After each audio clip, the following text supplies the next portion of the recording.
Hello, boys and girls. Welcome to Writing for this week. We are looking at acrostic poems, having a think about acrostic poems. What do you already know about acrostic poems?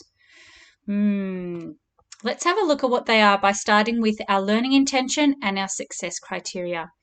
So we are looking at recognizing the features of acrostic poems, so how they're written, their structure, and we're building on knowledge of a familiar topic. Now, we're going to be following a topic this entire week. Do you think you can guess what topic that is, boys and girls? We'll talk about it a bit more in a minute. Our success criteria is that I know that acrostic poems have a topic word hidden in the first line, the first letter of each line, and I can read the poem's theme by reading the first letters vertically, which is up and down, and that I can write an acrostic poem on a set topic. Have you worked out what that topic is?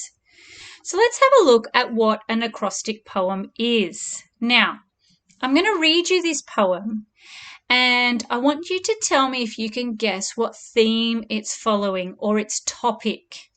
Okay. It's my favourite food, cold as the inside of a fridge, every sunny day. Can't wait. Running to the van, empty out the money. Any toppings? Yummy. What do you think the topic of this poem is?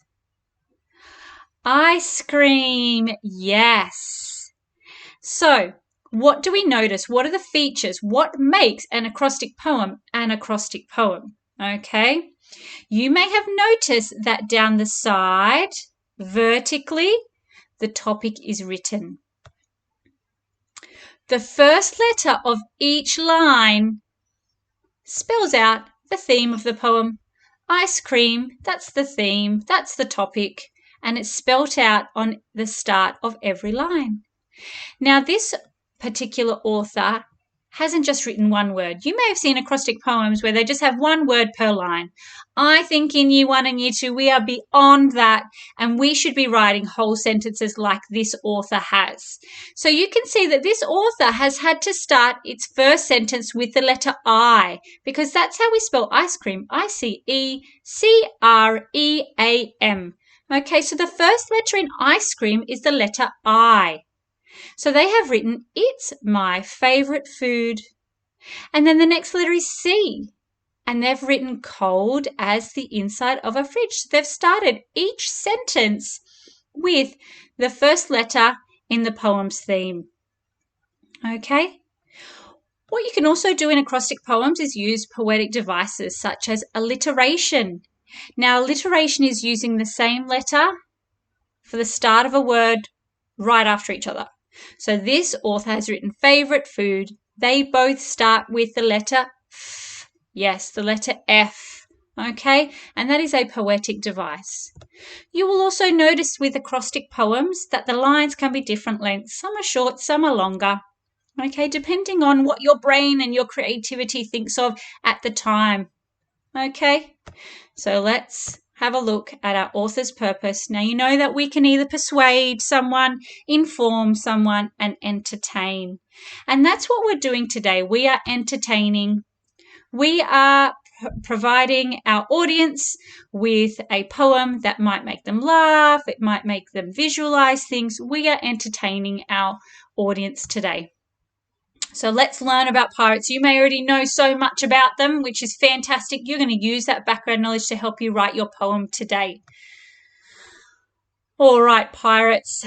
Pirates were people who sailed ships around the world looking for other ships to attack. When they attacked ships, they would steal whatever the other ship had, especially treasure. Those sneaky pirates. Some pirates had unusual nicknames such as Blackbeard, Calico Jack, and Redbeard. Let's find out a bit more before we start our own writing. I'm going to build that knowledge. So lots of pirates wore gold and silver jewellery because they believed it gave them good eyesight. So we know that pirates often wear hats, maybe bandanas, they wear gold and silver jewellery. Let's have another look at what else we know about pirates. Some pirates wore an eye patch. It is believed that they did this to make each eye stronger so that they could see in the dark. So it wasn't like there was something wrong with their eye, but they just wore it on that side to make this eye stronger, and then they might have switched it up. That's just what they believed. Whether it's true or not, I'm not quite sure. All right, so now it's our turn. Now, to do an acrostic poem, we need to write the theme down our page. Pirates. Now, we know that pirates is our theme, and there is something very special about how you need to write these letters. What do you notice? They are all in capital letters. Yes, you can see they're all in capital letters. Okay, a foundation handwriting, New South Wales Foundation I looks like that in a capital letter. Okay, now you might also want to pop in a title. Okay, because it's good for our audience to know what we're writing about, what they're about to read. Okay, so pirates. Okay, we're writing about pirates today, and I've got some words on there that you may use for your poem today, or you can come up with words of your own. It has to be about pirates, though. I can't use the letter P and write pumpkins put out for Halloween. No, my theme, my topic is pirates. Every sentence I write about for this poem has to relate to pirates. Okay, about maybe what they look like, what they often go sailing on, what pirates will often do. Okay, so thinking about that, I've written my first sentence. And I've written parrots perched on pirates' shoulders. Okay, I've used some alliteration there. Parrots perched on pirate shoulders. Okay, that is a poetic device. You can see also that I have not written the letter P again. I have used my P to start my word parrots. I don't write P again.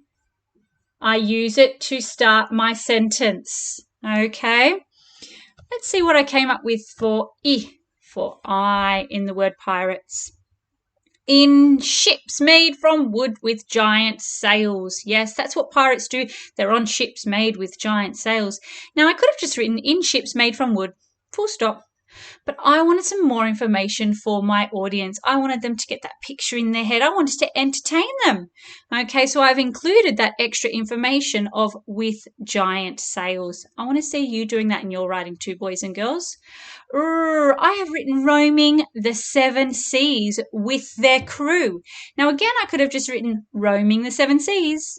Okay, but I've included that extra information of with their crew. Okay, and you can see I've got a full stop.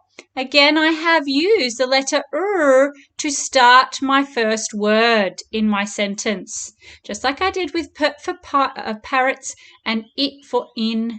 Okay. Always on the lookout for. That's not a full sentence. What have I done here? Always on the lookout for treasures of gold and pearls. What I've done here, boys and girls, is I have used the next letter to help finish my sentence. And you can do that too in your poetry. Okay? If your sentence wants to run on to the next line and the next word starts with a letter that's run vertically in your poem, you can do that as well. So my whole sentence reads, always on the lookout for treasures of gold and pearls. All right, and I still have E and S to do, but I'm not going to do that today, okay, because I think it's almost your turn to have a go. So what have you learned about acrostic poems? Acrostic poems have their theme or title written down the page vertically. The theme is written in capital letters. Each line starts with a letter of the theme word. An acrostic poem use poetic devices. I'd like to see you have a go now on your dojo and write an amazing poem about pirates.